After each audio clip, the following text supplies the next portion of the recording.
Ang kabaitan ay isang kahangahangang katangian ng isang tao.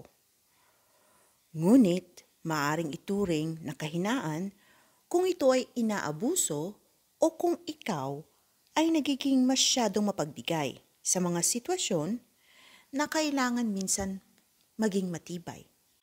Kapag ang pagiging mabait ay nagiging dahilan upang magkaroon ka o magkaroon ka ng kawalan ng pagbalanse, ito ay nagiging kahinaan. At doon mo masasabing meron kang disadvantage.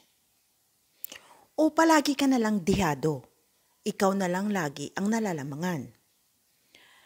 Ito ay nagbibigay din na ang kabaitan ay mahalaga, pero ang pagpapanatili ng limitasyon ay kinakailangan upang maging ito ay maging isang bagay para hindi ka masyadong